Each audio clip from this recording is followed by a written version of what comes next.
than one athlete or one case. It's about whether we protect what women fought for or quietly give it away. Title IX opened doors for generations of girls like me. Women's sports gave us discipline, confidence, and a voice.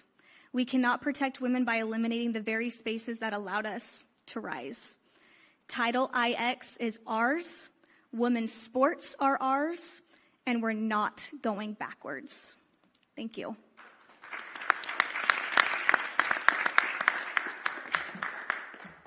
Hello, everyone. I am Sophia Laurie, a former collegiate soccer player from California and the women's sports spokesperson for California.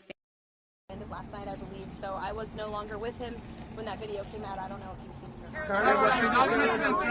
Does the president have a dateline, a timeline? No, he has not set a timeline, but it's definitely a priority for him. She's asking about Greenland, and I think the president was very clear last night. He said that he wants to see the United States acquire Greenland because he feels that if we do not, then it will eventually be acquired or even perhaps hostily taken over by either China or Russia, which is not a good thing for the United States or for Europe or for Greenland as well. Let's not forget, it would not just be in the best interest of the United States, but perhaps it would be in the best interest of Greenland as well to be part of the United States and protected by the United States. I can't even finish my answer. Everybody's screaming. Go ahead, Monica. What did the president mean the last night when he said that Iran had called to negotiate and that there may be a meeting that is set up? Mm-hmm. I mean, what else do you want me to explain by that? Who called and who would be a part of that? There was an official from the Iranian government, I believe it was reported earlier, that reached out to a member of the president's very close team, Special Envoy Witkoff, expressing a far different tone than what you're seeing publicly. Secretary Kristi Noem has been front and center in response to this ICE video. Is the president satisfied with her efforts there and all of her media interviews? Yes, 100%. President Trump and I actually spoke about this last night and how Secretary Noem is doing a phenomenal job, not just securing the border, which she and the president did together in record time, but also in defense of the brave men and women of ICE who put on a law enforcement uniform every single day to protect our communities and to protect all of you and every American, regardless if they are Democrat or Republican. ICE is doing a very important job to remove illegal alien criminals from our communities. And I think it's very striking that all weekend long, you had agitators and violent American citizens out in the streets of Minneapolis protesting. Protesting what exactly?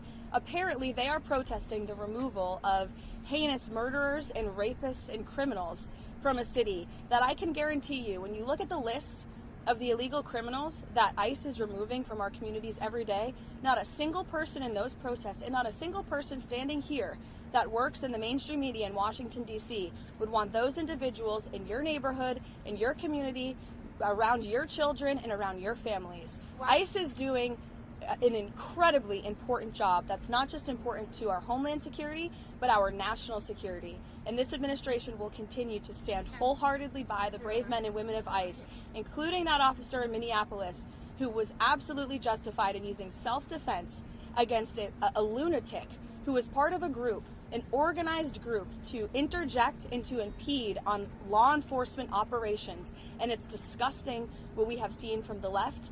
And I think that it just shows you where the modern day Democrat Party stands today in protecting illegal alien pedophiles and rapists and murderers over law-abiding American citizens and our brave men and women who serve in law enforcement.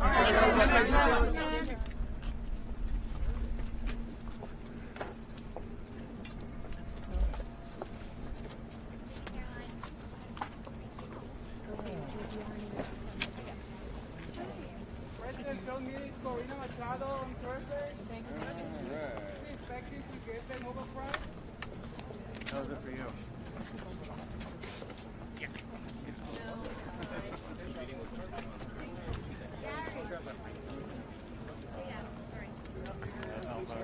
Paul.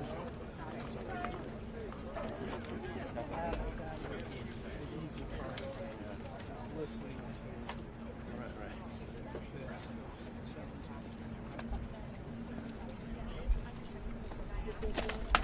Thank you.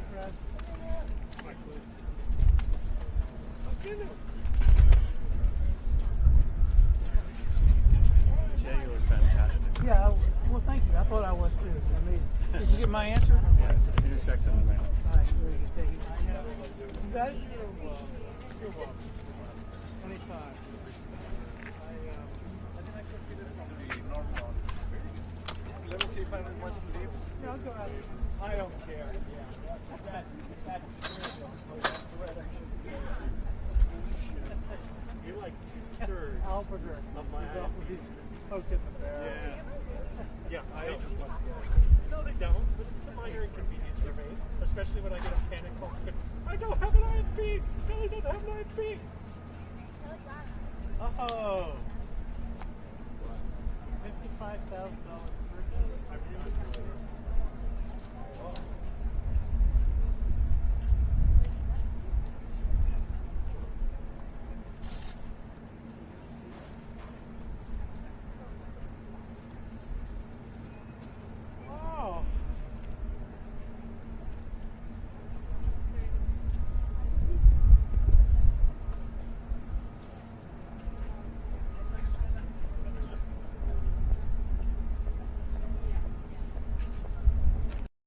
And I'm pleased to report that that left-leaning ACLU has failed to find another plaintiff willing to stand up against that mountain of evidence and file another suit.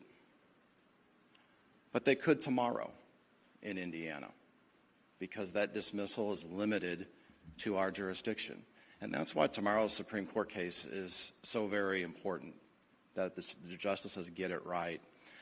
In closing, we were asked to speak for a minute. I want to take the last 5 seconds, 10 seconds, to think. We talked about the legalities, we talked about the fairness, we talked about the common sense. I want you to think about the children in this. That plaintiff in Indiana was 10 years old. And I say, my opinion is, was co-opted by the left. That 10-year-old needs love. And so do all the rest like her. That 10-year-old needs therapy. What that 10-year-old and all the ones like that person doesn't need is to be affirmed in the wrongness that was that case in Indiana. So to my colleagues, good luck tomorrow. May justice prevail. Thank you. I'm Derek Brand, the Attorney General for the state of Utah. And Utah, similar to Idaho, passed a law that was intended to protect women. And my office, in fact, has been litigating that issue for a number of years. And while we were successful in getting that law dismissed recently, the real question still remains, and that is 50 years after Title IX, will we be true to that promise that we made to women, or will we renege on that promise? I mean, the reality is categories in sports exist for two reasons: fairness and safety. They ensure that it's a real match, not a mismatch. They ensure that it is competition, not collision. I've spoken with parents all across my state, thousands of parents, and these are parents from both political parties. And the reality is, in spite of the many issues on which they disagree, I found that this is one issue on which they agree, the issue of ensuring fairness and a level playing field for our girls when it comes to sports. And so this is fundamentally not about politics. It's parental. It's not political. It's parental. And let me just say in conclusion that Title IX is not anti-anyone. It is pro-women. It is pro-fairness. It is pro-safety. And this is not about politics today. This is about opportunity. Thank you.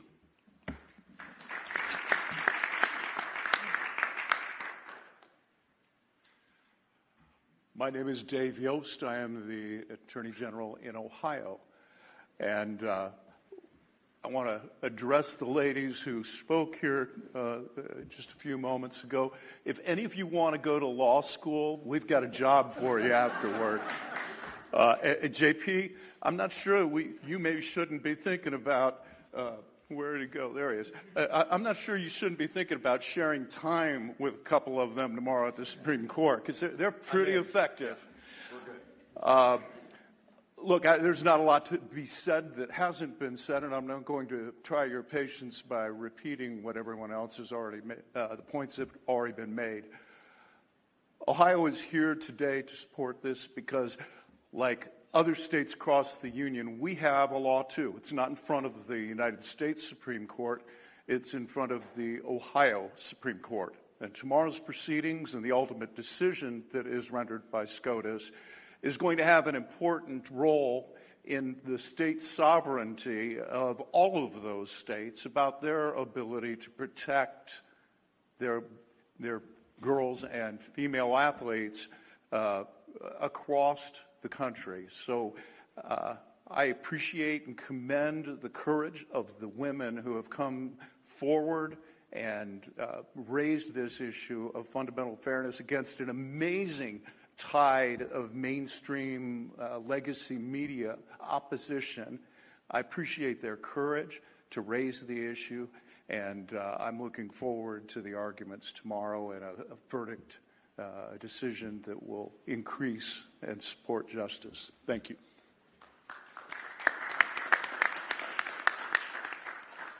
Hi, I'm Attorney General Jason Miyares of Virginia. You know, this entire debate that's been going across the country on these trans biological boys and women's sports, it's what I like to say, a case of people being so open-minded that your brain falls out. Because if I was to go back in time and talk to you in 2010 and say there'd be an entire political movement, an entire political party that absolutely supports biological boys and women's sports, in women's locker rooms and bathrooms and overnight trips, you would have said that's not possible. But now here we are, and that's what the purpose of our courts have been. I want to thank these remarkable women that are up here. Riley Gaines, these remarkable athletes, because they've exhibited, I think, one of the rarest traits you find in the public arena, which is courage. You have no idea the abuse they have received. You have no idea the loneliness they have felt. I remember meeting with the Roanoke College women's swim team in Virginia, in which they voted unanimously. They did not want a biological boy on their women's swim team. They were overruled, and the level of abuse they received on their campus made it untenable. They, in the face of this mob-like mentality of online harassment and in-your-face harassment, have displayed such courage, and it gives us, as Attorney Generals, courage as well. We're proud of what we've done in Virginia. We've said in the Attorney General's office in my time that we're the people's protector. We've indeed stood with my attorney generals across the country and joining multi-state coalitions challenging the Biden administration when they tried to put forth the Department of Education rule change prohibiting so-called sex discrimination to also mean trans athletes. We stood against them.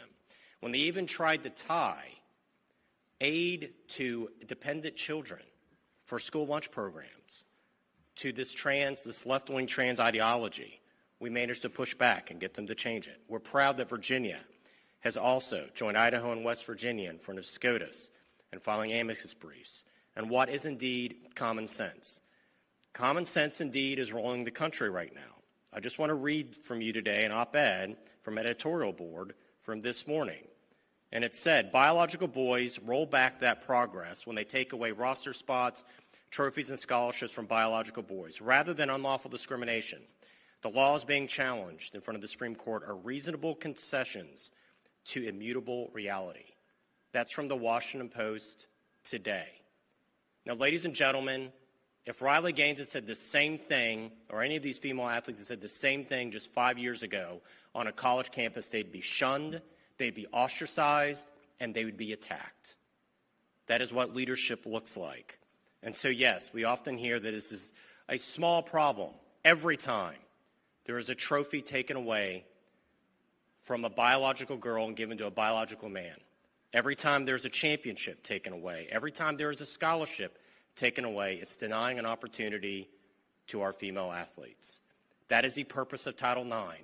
Before Title IX, it was sometimes 2-to-1, 3-to-1 on college campuses of the number of scholarships given to male athletes, given to female athletes. The entire purpose is that it is equal. And every time this occurs, it is indeed a violation of Title IX. And this is exactly why we have our Supreme Court. We have a Supreme Court that, despite what the loud left-wing mob may be occurring, that they're willing to stand in and protect our women's athletes and our young girls. And so, to echo General Rakita, my fervent prayer tomorrow is may justice prevail and protect our women athletes. Thank you. Good afternoon. I am Catherine Robertson, and I serve as Chief Counsel to the Alabama Attorney General. Alabama was very proud to lead the multi-state amicus brief in this case because Alabamians have a great deal of common sense, just like the states behind me. And in some ways, I just want to say, we told you so. I think it's important to reflect briefly on how we arrived at this moment, because I know when Alabama debated our law and many laws on this topic, we were told that it was a solution in need of a problem. But you may remember that this all started at the tail end of the Obama administration, when we were told that sharing private spaces between boys and girls was more about fairness and had nothing to do with public safety. In 2019, Jerry Nadler told us that arguments about bathrooms and sports were mere scare tactics. On the campaign trail in 2020, Joe Biden stated that the idea that trans children are a threat to sports or anyone else just isn't true. But then a year later, after he took office, Jen Psaki stated at the lectern that President Biden believed that trans kids should be able to play sports and that doing so doesn't pose a threat to fairness. But you've heard today that that wasn't true. So Alabama is proud of the role we've played. We're so grateful to partner with states like West Virginia and Idaho and others. We believe tomorrow we're going to win that case and hopefully put this issue to rest for a while. Thank you. Adam Piper, Executive Director of the Republican Attorney General Association. Before we take it to questions, I want to spotlight a few statistics at Republican AGs just put up on X. Biological males have stolen from female athletes, the ones behind us, 1,558 wins in the United States, including 855 podium medals, 33 state championships, 5 national titles, and 3 Olympic gold medals. This is not a mythical case. What we are fighting for, I'm a girl dad of a 6- and 8-year-old, is to keep our daughters safe and to ensure a fair and level playing field. Thank you all for covering this with this. We'll take questions for the AGs and for the female champions behind us. Ma'am? Hi, my name is Rebecca. I work for the women. It's great to see all of you. We're grateful for all the work and advocacy you've all done. And as many of you pointed out, this is really a 90-10 issue, really a 99-1 issue. It doesn't really seem like there's much debate in terms of public discourse, and yet, as some of you have pointed out, it's almost exclusively Democrats who are, this is the hill that chose to die on for some reason. Why do you think that is? I guess it's just kind of confusing to see such a non-negotiable issue still be contested at such a high level. Well, thanks for the question. I really can't tell you why. I mean, I think pandering to coastal elites is definitely it. As a flyover state AG who has seen the conservative because it is a 90-10 issue, you are seeing common sense flee those blue states and come to red states like ours. I think this is an absolutely bonkers issue, but they keep doing it. And like I said, I hope they keep doing it because it's working out great for states like Montana and like Idaho and like West Virginia. But I mean, this is what happens when you pander to a small, screaming minority.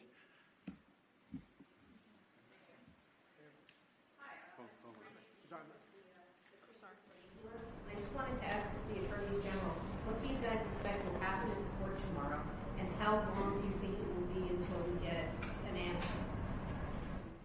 Thank you for the question.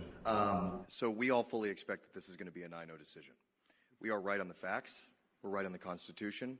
We are right in public opinion, but importantly, we're right on common sense. And these are the kind of issues that even conservatives and liberals can agree on. And so, I don't go into any argument assuming that I'm going to lose anybody.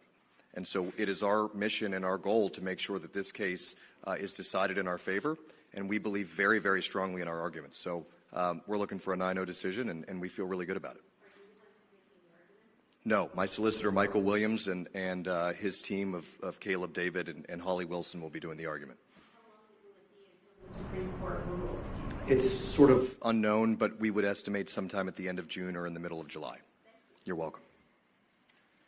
So I'm not going to be as optimistic as JB. That's really good. I hope to get a 9-0 decision, but you're going to see a lot of arguments tomorrow where you're not going to be talking about the common sense issues, where you're going to talk about legal technicalities, and I think some of the justices on the court are going to have some issues with that.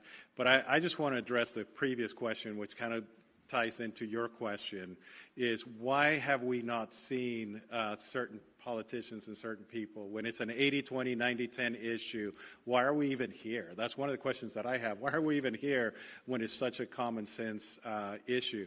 But it's because of the lack of courage that people have. What, like Riley Gaines talked about, and many of these young women talked about, is that when they actually stood up for themselves and for their team players and their friends, they were ridiculed. They were made fun of. Some of them were excluded from certain opportunities on the team. And it was very scary 5 years ago for people to stand up against these issues. Today, it seems like most of us are on the same side, but 5 years ago, that wasn't the case. When you talk to people privately, they would tell you that they didn't understand why these issues were even at the forefront of political discourse. But the reality is that it was very difficult to stand up 5 years ago. We were told in Idaho that we were stupid for taking on this case, for taking on this law. We had some attorneys that were saying that this law was unconstitutional. And I think it's very difficult when everyone in the media is attacking you, making fun of you, and saying bad things about you. Very few people stand up and do the courageous thing. And I'm grateful for Riley and all these other young women who stood up when nobody. It's actually easy today when the Washington Post is writing an editorial to stand up here, but these women were standing up way before that, and I'm grateful for them. We'll go to Jackson. Jackson Thompson, Fox News. My question is for Agent Custody. Two young women in your state recently came forward with allegations of harassment and intimidation against the plaintiff in this case. What was your reaction when you saw this? So I'm the father of a 10 and an 8-year-old girl, and my 10-year-old plays a lot of soccer, and I always tell her to give her hell. Your dad and I seem to have a lot in common. Anytime you think about a child being harassed, it gives you pause as a parent. And it isn't really part of our case, but harassment of any child of any kind in this country is inappropriate and it's wrong. And we all need to stand up to ensure that children aren't being harassed in any of their venues, but particularly in athletics. But I think probably Riley might have a really good way to answer this question too, probably from a more personal perspective than mine. I talked to Adelea. She's the young girl in the story that you're referring to who had really heinous, vulgar things allegedly aimed at her in a locker room. Actually, I think it's important that I say it, and I'm going to use the word expletive where there's an expletive because I would not even feel comfortable saying this out loud.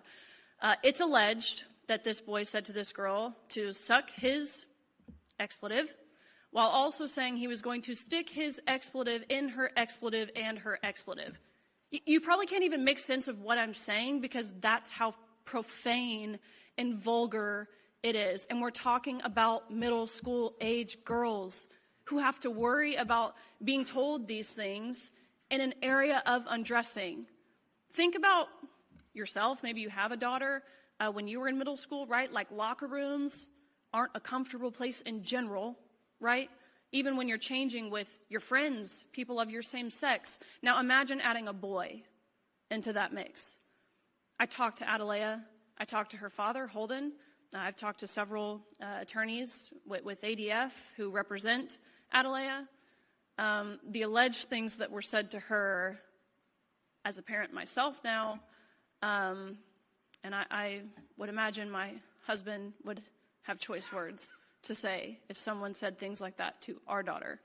To speak, I don't want to speak on her behalf, but relaying some of the things she said to me, it traumatized her. It was feelings of total betrayal by a school. She actually reported this to the school. The school has done nothing. And to answer the question of why, right, it's an 80-20 issue. To speak directly to that, the Democrats have taken the wrong side of every 80-20 issue. Whether it's men and women's sports, whether it's parental rights, whether it's the unregulated child butchery that we're seeing of children performed by healthcare professionals, whether it's the border, whether it's crime, whether it's Maduro, which if you ask the people of Venezuela, that's not an 80-20 issue. That's like a 100-0 issue. These people say they can't stand Trump because he's a dictator, yet they're like actively defending a dictator. They take the wrong side of every single 80-20 issue. And I scratch my head about it too. I think a lot of it, though, especially when we're talking about the gender ideology stuff, a lot of it boils down to money. Whether it's lobbyist groups, you look at the medicalization side of things again, these are what has been described by someone involved so my home is Nashville, Tennessee. I remember a video going viral, a leaked video of someone in the gender affirming care, I think President Trump describes it accurately, which is child mutilation clinic at Vanderbilt. He says, look, these kids are cash cows. Forget abortion. You know, we could charge $200, $300 an abortion. We're talking $50,000 to $70,000 per patient, and they're lifetime patients. They can't leave. They're stuck with us for life. This is awesome. So to answer that pretty directly, and what I've seen behind the scenes, even talking about the NCAA, money is what drives a lot of this. And they're so out of touch. They're out of touch with reality, with your everyday common sense American who intuitively knows that boys and girls are different. Thanks so much for being here and doing this. I imagine this is most for AGs Knudsen and Lukoski, and then I'm curious, for Sophia's standpoint as well on this. Riley was just talking a little bit about why this is not a bipartisan press conference, but I'm curious, as you talk with your Democratic counterparts, what is their sense on this 20-10% side of this issue? Why is this a partisan issue today, today's press conference? And sort of how you see playing that out. And then, Riley, if you have a little more on what your message to NCAA is, we were talking a little bit about Charlie Baker, but what would you hope for them to do following tomorrow's? I haven't specifically spoken with any of my Democrat colleagues on this issue, but I think their silence speaks volumes. And I don't know that I need to necessarily speak with them in order to understand what their position is. And I think one of the things that I found just standing here just now is that I had my backbone up to defend this law this morning. But listening to the stories of these women who are standing up here next to me, I'm more ready to give them hell today than I was yesterday. And I think really what we saw here, and we talk a lot about the courage of these young women, is that they wouldn't be standing here if they didn't play competitive sports. And the reason why they have this courage and the reason why they are leaders is because they were able to participate in competitive athletics on a playing field that was fair and safe for them. And so I think what we're really seeing is the exact encapsulation of why we're here. These women are the exact reason why this fight is so important, because their lessons they learned in becoming elite athletes are what give them the courage and the leadership to be standing here today. And I want to make sure that my daughters have that same opportunity. And I will tell you, if my girls grow up to be anything like these girls, I will be one enormously proud father. Thank you for your question. And just speaking as someone from California, I mean, we have had state law since 2013 through AB 1266 that has allowed males to play in girls' sports, use girls' locker rooms, and girls' restrooms. 2013 is when California introduced that. It took 12 years for us to have a legislator to be bold and courageous.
be answering any questions unless he directly calls on you guys.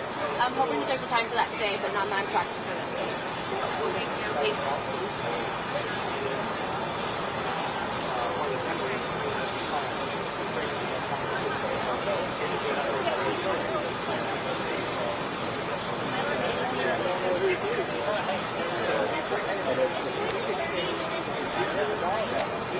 Really frantic or really wait?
There was so much gunfire.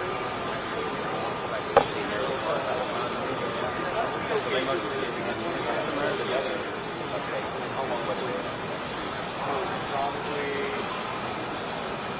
I'd say, pretty now. So they get you to this secure time when it's like the dots are like, what was this away? I can't give you anything.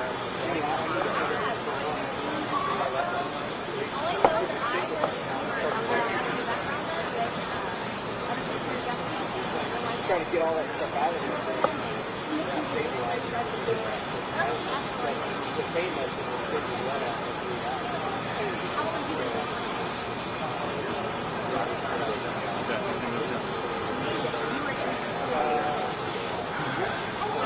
So at what point is it okay to intercept them?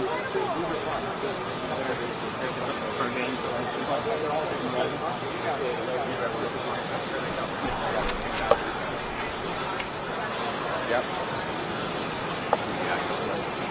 They're inbound.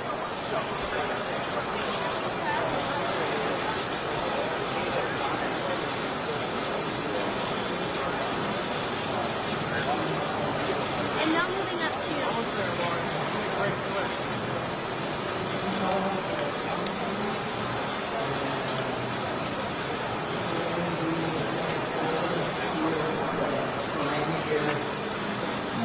If you all would start with yeah, exactly. 25 millimeters. Yeah.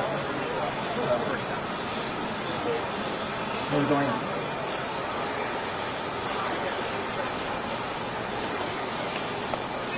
Secretary elected as the issue to Steve House, and then all the launch operations were. So C-130, F-35, tanks classified, all the fixed wing stuff. Never aboard job. Also a veteran.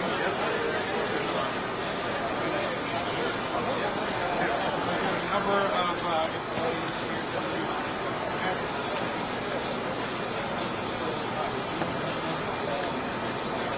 And folks, everybody would stay seated.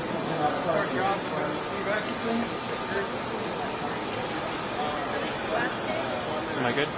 Yeah, I got there. The people that were behind him are totally blocking him. I don't know if you guys care about that.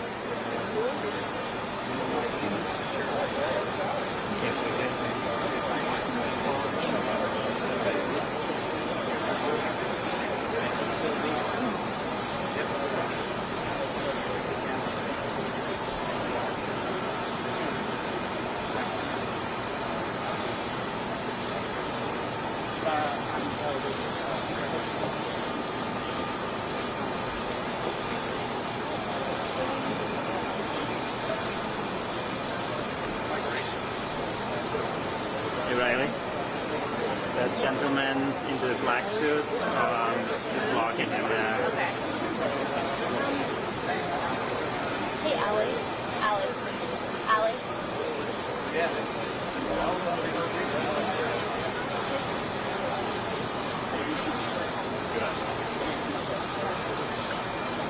Take a picture of those shoes.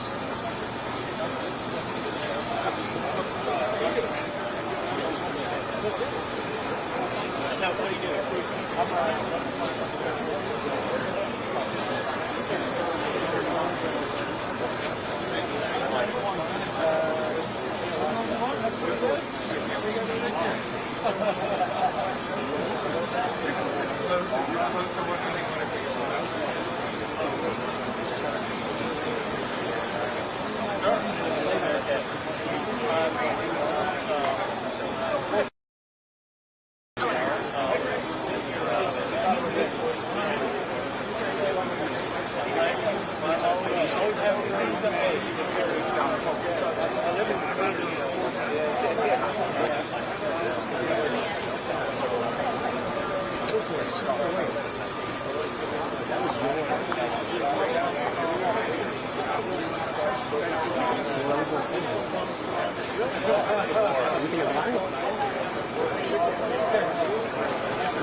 the front end of aviation innovation and advanced high-end defense manufacturing.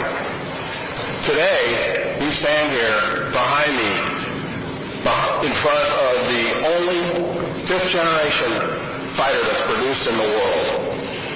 The production rate at this facility, if you add up all of the rest of the free world combined, 5 times the capacity here in Fort Worth. This is what this generates on behalf of our nation. I can't speak highly enough relative to this group of folks that stand behind our distinguished guests. It is you on your back relative to your ability of artisanship, proficiency, dedication, that last year we delivered 191 F-35s off this line. Give it up.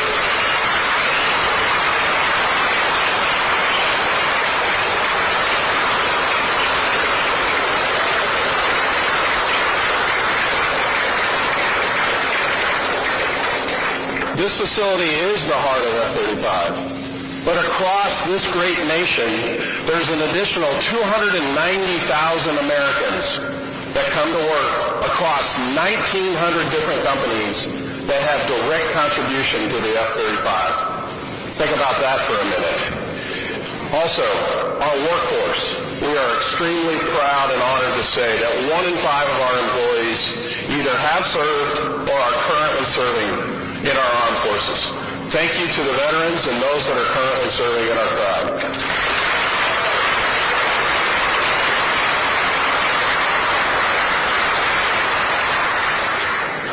We are also incredibly proud and humbled that the F-35 is out in the world, generating peace through strength on the welfare and behalf of our great nation. I can't think of a better opportunity to present this capability of capacity on behalf of our nation here in Fort Worth. In Fort Worth, we have a saying, we bring it. This airplane brings it. It just brought it about a week ago. It brought it about 4 months ago. And it brought it again in the previous recent path on behalf of our nation and our allies around the world. Incredible capability. Now I would like to thank Secretary Hegseth, first of all, for his vision, his leadership, his steadfast commitment to our warfighter. And I got to say, Secretary, we have the utmost commitment on your behalf to continuously bring it, to provide for the very best kit, very best product, very best service on behalf of our warfighter, such that whenever they have to go to the fight, they're not going to have a fair fight. That's what we do each and every day. That's what you all do each and every day. So without further ado, please join me in a warm welcome to Secretary of War, Pete Hegseth.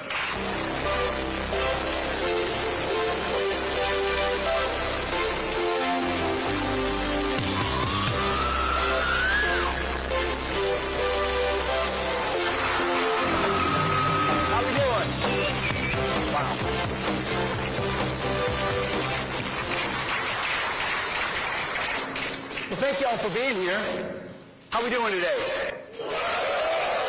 What a great day to be in Texas. Greg, thank you very much. Jim, thank you for the welcome. It's great to have your 2 great senators here as well. Thanks for joining us today. And on behalf of the Department of War, we are here to look you in the eye and to thank you for what you do every day. Because our job is to have the back of the warfighters. Our job is to make sure they have everything they need, as Greg said, so they're never in a fair fight. But they can't do that without you. You are a core function of the arsenal of freedom. It's not just the door kickers and the guys dropping bombs. It's not just the intel analysts and the mechanics all wearing camouflage that are critically important to our nation. It is all of you and the thousands of people that you represent who've dedicated your lives to precision, to skill, to work in a hard hat, to deliver capabilities for the warfighter. And for too long, under previous administrations, we thought we could outsource those capabilities to other countries, or we could live in a global environment where those skills didn't matter anymore. And under President Trump, well, those days are over. We live in a realistic world.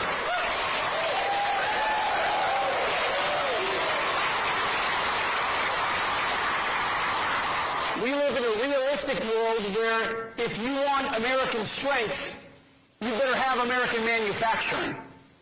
And it better be world class. And of course, it is in this country when we unleash our companies, when we unleash industry, when we unleash our competitive spirit, America will come out on top. That's our job, is to unleash you just like we're unleashing our warfighters.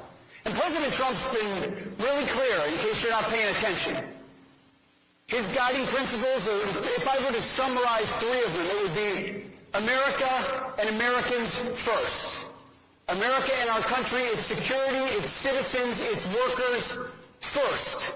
Setting the conditions for you to succeed, securing our people and our country and our interests, starting with our hemisphere and our homeland. Makes a lot of sense to me.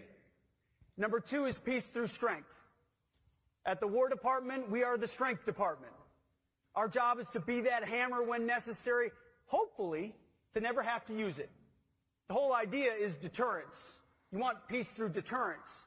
If you have to use it, you fight to win over poverty. And third is common sense, which is not so common in Washington, D.C.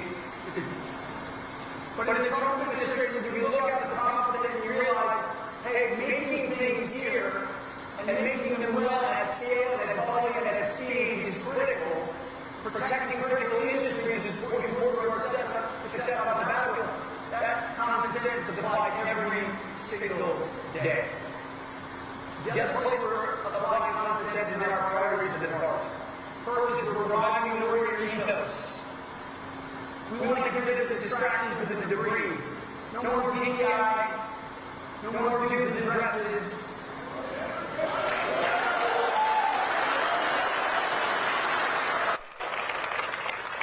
No more climate change worship and social justice and political correctness. We're done with that. We're unleashing the warfighter to be ready, trained, disciplined, accountable, and lethal. When you allow them to do that, they're incredibly good at their job, as the world has seen and as a indicted criminal in Venezuela found out about a week ago. What America can do is like no other country in the world.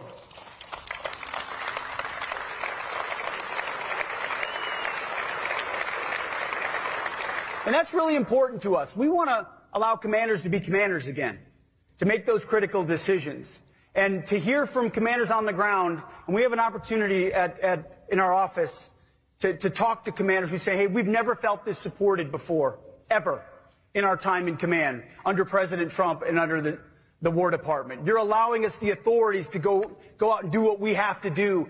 You're clearing out the debris. That's our job. Our job is to make our warfighters as capable as they can be by giving them everything they need and then getting out of their way when it comes to mission accomplishment. Number two, we're rebuilding our military. That's why we're doing the Arsenal of Freedom tour. That's why we're here in Texas. We were in Los Angeles.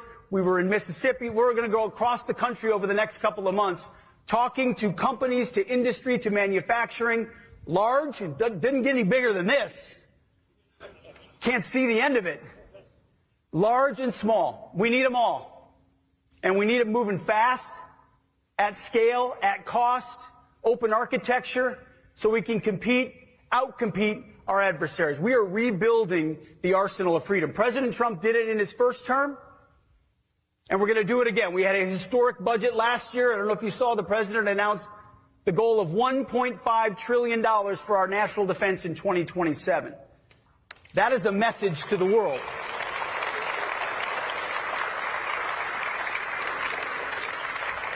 Now, we're going to spend every dime of that wisely. We're going to find every savings that we can in the couch cushions to make sure we're squeezing everything possible into the best capabilities in the world, like the ones you build here, and a quality of life for our troops who deserve the very best, whether it's barracks or pay, quality of life. We ought to be and need to be investing in them even more.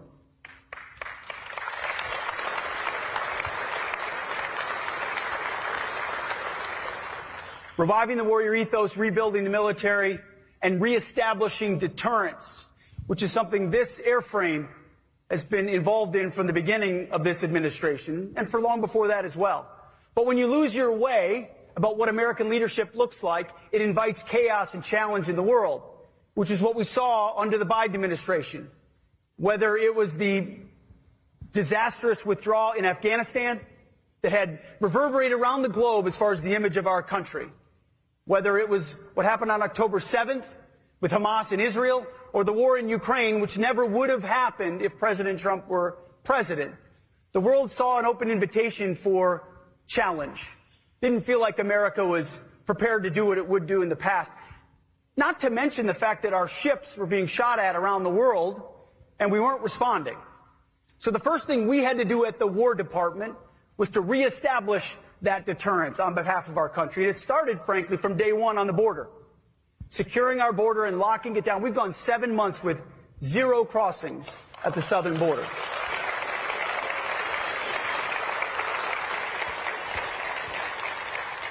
Credit to CBP, credit to our law enforcement partners and ICE and others who do very difficult jobs every day. The Department of War is proud to stand beside them and ensure they can do their job, and we've done it from the first day at the border. We also did it through our effort with the Houthis in Operation Rough Rider. From the beginning, some people thought, well, what are we doing there? Why the Houthis? Because the Biden administration allows our commercial shipping and other shipping, military ships, to be shot at. I mean, all the way back to Thomas Jefferson, we've understood that free navigation to the seas is a core tenet of the United States of America. Yet they just sort of allowed that to happen as if it didn't matter. These airframes and others helped bomb the Houthis for 50 days, and they cried uncle. So we're not going to shoot at your ships anymore. And American ships around the world and in that region sail freely. Peace through strength, reestablishing deterrence. If you look at Iran and what President Trump said about their nuclear capabilities, he said Iran will never have a nuclear bomb. Iran didn't want to pay attention to that or believe him, and then exactly to the day, 60 days later, 7 beautiful B-2s went 37 hours, dropped 14 precision munitions, escorted by this beautiful fighter on their final leg to show the world what America is capable of. Peace through strength, deterrence in action. So, yeah. You see the same thing with narco-terrorists in our own hemisphere. For how long have we been talking about going after drugs and the poisoning of the American people? And for the longest time, it was a catch-and-release program, a law enforcement function, while these narco-terrorists and designated terrorist organizations specifically targeted our communities, our kids, and our people in our country. They knew exactly what they were doing. So instead of the catch-and-release, we let them know if you're going to sail drugs in international waters, we will target your drug boats and we will sink them. There haven't been many boats sunk recently because we can't find boats to sink. Because no one wants to get in a narco boat, which is the whole point. Stop sending your drugs to our country and poisoning the American people.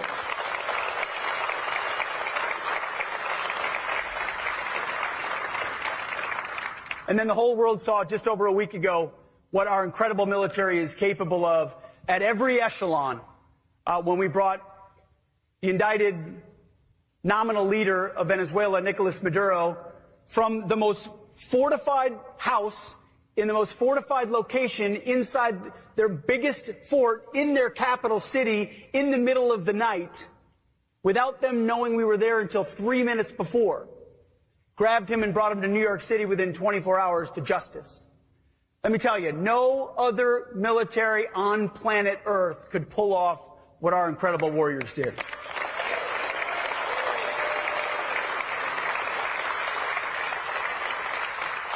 And all of that brings me back to why I'm here looking all of you in the eye. And I'm not trying to not make eye contact with this incredibly important and good-looking group up front. It's not about these folks. It's about the men and women who poured their lives and careers into building these incredible machines and ensuring at the War Department we create an environment where you can do your job as quickly and efficiently as possible. And that means ensuring in a highly bloated bureaucracy, and that's what the Pentagon is very good at, paperwork and bureaucracy and process.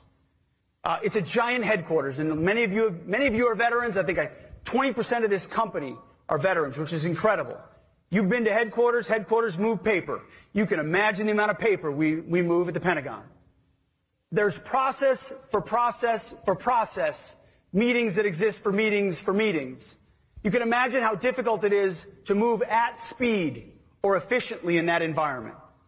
Our job, and President Trump has directed us to do this, is to overturn the entire way we do business to ensure that we get the 85% solution, the best of the best, in the hands of the warfighter as quickly as possible, as opposed to waiting years and years and years and spending tens of billions of dollars more for some perfect solution 15 years off in the future that never gets into the hands of the warfighter.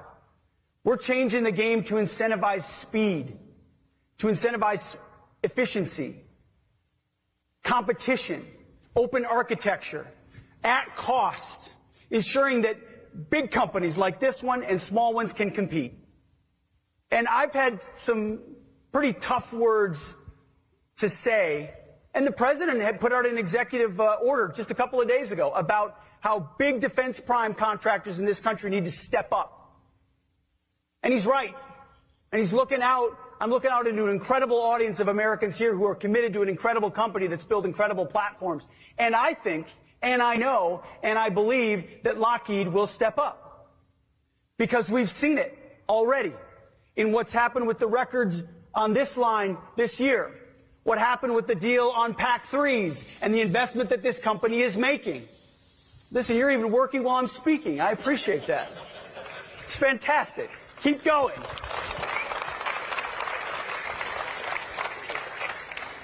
We ultimately don't care what the name is on the side of the missile or of the plane or of anything that's made at the War Department. We just want the best. And our expectation is that every company competes, and every company competes on a level playing field. I don't care how many lobbyists you have, how many accountants you have. If you create the best and the fastest at cost on behalf of taxpayers and the warfighters, you're going to win. That's President Trump's War Department. And I hope, based on what Lockheed Martin can do, that you win a lot. Because you make incredible, exquisite platforms. And our job is to create the environment where you can run and run fast. And where your leadership knows that it's not just about Wall Street and dividends and stock buybacks.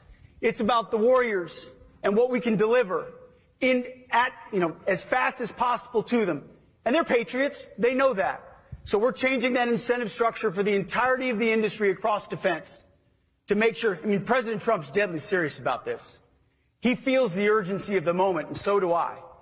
We've got to build. We've got to rebuild that arsenal of freedom. We've got to go fast. The warfighters need it. They deserve it. We've got new peer adversaries that are building at record speed. We have to, but we have the best workforce in the world, the best engineers, the best entrepreneurs, the best innovators. It's this crowd right here. And so the Arsenal of Freedom Tour is meant to speak to you and your peers and to tell you to keep going. Go fast. Take risks. Be ambitious. Invest your capital up front and know that there will be a demand signal from the Department of War to have you keep running.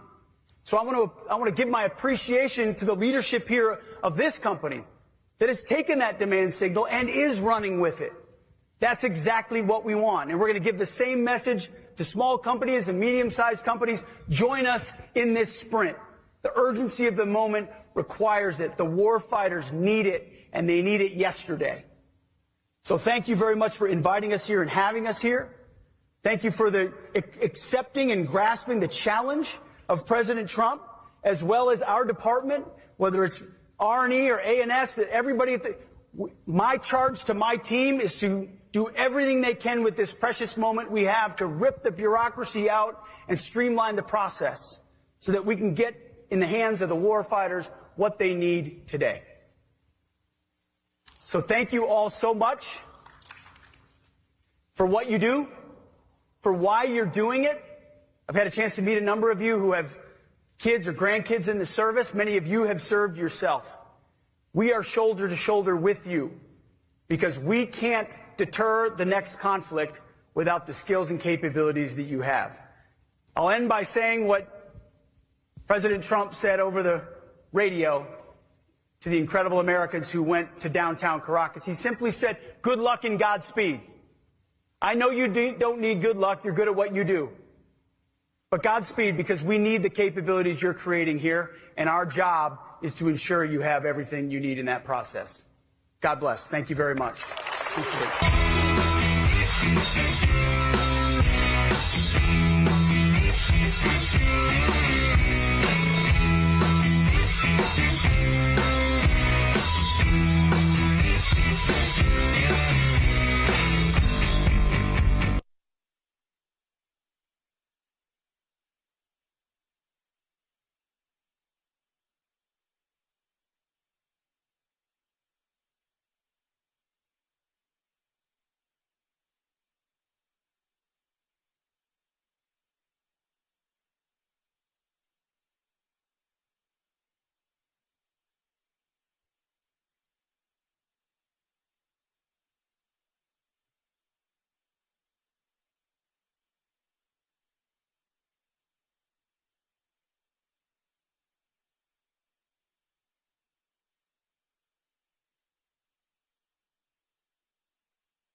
Let's slide backstage.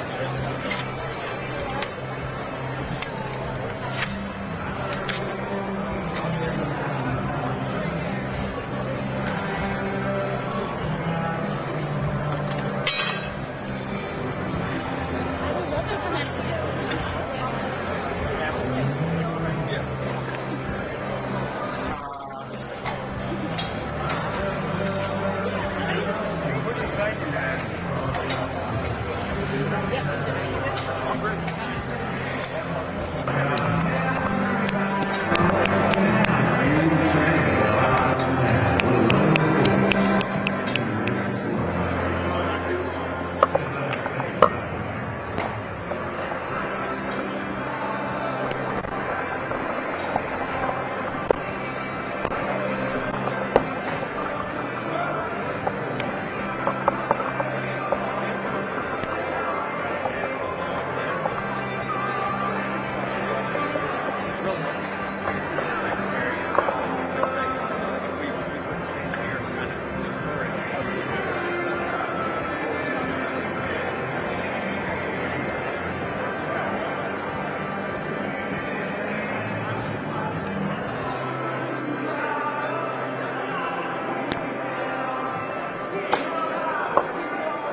here. There are going to be three people that are going to enter the weapons bay. It's going to be the Secretary, Jim Taker, and Greg Allman. Everyone else no one else will be in the image. They're going to come right through here, enter in that right side wheel, our weapons bay, and then sign. So just so you can get an idea of what's going to flow here. These doors on the right side, those open doors on the right side, they'll get up under, so you won't have a great vantage point, but you'll see them enter and exit.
Please remain in the area until the guests of honor exit the event.